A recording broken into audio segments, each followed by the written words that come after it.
Hey guys, good morning po sa ating lahat. Check natin kung ano yung makiklaim natin ngayon sa ating Twitter. Yung link guys, bit.ly/xpetcoin pag gusto nyo pong sumali. Okay, tara sa Twitter muna. Okay, ito yung pet natin. Si Corgi, ayan, pag-alagala siya sa ating Twitter. Check natin kung ano yung makiklaim natin na loot ngayon or box. Sana makakuha tayo ng BPET token, no? Okay, tara sa quest. And then sa daily. Go natin. Maganda sana makakuha tayo ng BPET. Wala yata. Ubus yata yung makiklaim natin. Ayun, meron. Ayan o. Na yung naka-float na golden treasure. Click natin yan.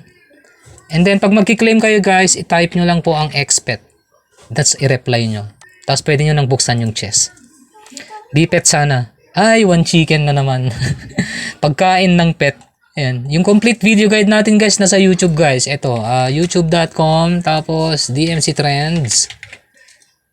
Napin nyo na lang, meron tayong 5 playlist na sunod-sunod dyan guys tungkol sa BPET token at saka XPET project. Ito, paano mag-alaga ng pet sa Twitter, kumita ng XPET token, BPET token Tagalog guide, XPET BPET token convert to GCash, magkano ang kita sa pag-aalaga, ito yung ROI computation natin. And then yung last, yung tutorial natin kung paano laruin gamit po ang inyong mga Android phone. Ayan. Again guys, sa DMC Trends, kung gusto nyo po hanapin lahat po yung mga video, ito siya, DMC Trends, and then panoorin nyo na lang po sa playlist natin.